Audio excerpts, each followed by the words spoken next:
such a fucking hoe. I love it. I know you like it more. I love it.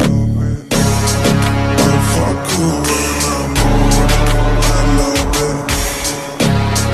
I promise she's a whore. I know she. Assalamualaikum warahmatullahi wabarakatuh. Bagaimana kabar kalian hari ini? Semoga kita semua diberi kesehatan dan selalu bersemangat dalam belajar, meskipun dalam kondisi pandemi seperti ini. Dalam kehidupan sehari-hari, kita harus bisa mengamalkan sikap-sikap baik seperti jujur, dapat dipercaya, cerdas, serta berakhlakul karimah, seperti yang dicontohkan oleh Rasul-Rasul Allah. Sebelum kita memulai pelajaran, marilah kita berdoa terlebih dahulu. Bismillahirrahmanirrahim. Raditu billahi robba, wa bil islami dina, wa bi muhammadin nabiyya wa rasula. Rabbi zidni ilma warzuqni fahma, amin ya rabbal alamin. Minggu kemarin kita belajar tentang apa? Ada yang masih ingat? Ya benar, kemarin kita belajar tentang sifat wajib dan sifat mustahil Allah. Nah, selanjutnya kita akan mempelajari tentang sifat wajib dan sifat mustahil bagi Rasul-Rasul Allah. Ada berapa sifat wajib dan mustahil bagi Rasul? Ada yang tahu? Sifat wajib bagi Rasul. Sifat wajib ini artinya sifat yang pasti ada pada Rasul. Sifat wajib bagi Rasul ada 4. Yang pertama yaitu as-siddiq. As-siddiq ini berarti Rasul selalu benar atau jujur. Seorang nabi dan Rasul pasti memiliki sifat jujur dalam setiap perkataan, perbuatan, dan perilakunya.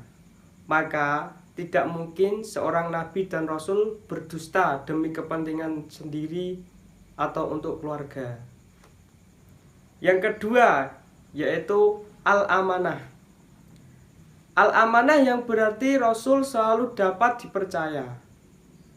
Nabi dan Rasul adalah manusia yang selalu memegang amanah apapun yang Allah berikan, sekalipun berat untuk disampaikan. Sekalipun nyawa menjadi taruhannya, Nabi dan Rasul akan tetap memegang amanah yang diembannya. Amanah yang diberikan kepada para nabi dan rasul adalah risalah dan syariat Allah Ta'ala. Maka mustahil para nabi dan rasul berkhianat atas amanah yang Allah berikan kepadanya. Yang ketiga adalah at-tabligh. At-tabligh yang berarti rasul itu selalu menyampaikan wahyu. Tidak ada satupun ayat yang disembunyikan oleh Nabi Muhammad SAW, dan tidak ada satupun yang tidak disampaikan pada umatnya. Seorang Rasul wajib menyampaikan ajaran dan syariat yang Allah turunkan kepadanya melalui wahyunya, dan tidak boleh satu ayat pun yang disembunyikan. Walau terkadang ayat tersebut menegur sikap atau keputusan Nabi, maka seseorang Nabi dan Rasul tidak ada yang menyembunyikan wahyu Allah, dan mereka selalu mengatakan yang benar, walau seringkali kebenaran itu ditolak oleh kaum kafir. Yang keempat, al-fatonah. Al-fatonah ini berarti Rasul mempunyai kecerdasan yang tinggi. Nabi dan Rasul diberikan kecerdasan oleh Allah Subhanahu wa Ta'ala agar mereka mampu menerangi kaum yang tidak ada di jalan Allah dan mengajaknya agar kembali kepada Allah atau jalan yang diridhoi oleh Allah Subhanahu wa Ta'ala. Nabi dan Rasul dianugerahi kecerdasan yang berasal dari wahyu untuk menjadi bukti kebenaran risalah yang dibawanya adalah benar dari Allah Subhanahu wa Ta'ala. Maka tidak mungkin Nabi dan Rasul memiliki IQ di bawah standar, apalagi lemot. Adapun kenyataan bahwa Nabi Muhammad SAW buta huruf. Hal ini tidak disebabkan karena beliau tidak cerdas, akan tetapi Allah ingin membuktikan pada kaum kafir Quraisy bahwa Al-Quran bukanlah karangan Nabi Muhammad SAW, melainkan dari Allah Subhanahu wa Ta'ala. Baik, selanjutnya kita akan membahas tentang sifat mustahil bagi Rasul. Sifat mustahil bagi Rasul ini kebalikan dari sifat wajib bagi Rasul, yang dimana sifat mustahil yaitu sifat yang tidak mungkin ada pada Rasul. Ada 4 sifat mustahil bagi Rasul. Yang pertama adalah al-kizdzib. Al-kizdzib ini berarti mustahil bagi Rasul berbohong atau berdusta. Semua perkataan dan juga perbuatan Rasul tidak pernah bohong ataupun tidak pernah berdusta. Andai para nabi dan rasul bersifat sebaliknya, yaitu kizdzib atau bohong, maka berita Tuhan tentang pembenaran terhadap para nabi dan rasul pun juga bohong. Perbuatan dan percakapan yang nabi dan rasul adalah datang dari Allah melalui wahyu yang disampaikan oleh malaikat Jibril. Sifat wajib mustahil yang kedua yaitu al-khianah. Al-khianah ini berarti mustahil bagi rasul mempunyai sifat khianat. Semua yang diamanatkan atau disampaikan kepadanya pasti akan dilaksanakan. Yang ketiga adalah al-ghitman. Al-ghitman ini berarti mustahil bagi Rasul mempunyai sifat yang menyembunyikan sesuatu kebenaran. Setiap firman yang Rasul terima dari Allah Subhanahu wa Ta'ala pasti akan langsung disampaikan kepada para umatnya. Yang keempat adalah al-baladah. Al-baladah ini berarti mustahil bagi Rasul mempunyai sifat bodoh. Walaupun Rasulullah SAW tidak bisa membaca dan juga menulis, tapi beliau pandai sekali. Jika Nabi dan Rasul bersifat baladah, maka mereka pasti tidak akan mampu menjawab dan mendudukkan argumentasi musuh-musuhnya dalam perdebatan. Padahal yang demikian ini mustahil, sebab kenyataan telah terbukti dalam perdebatan mereka mampu mengalahkan musuhnya.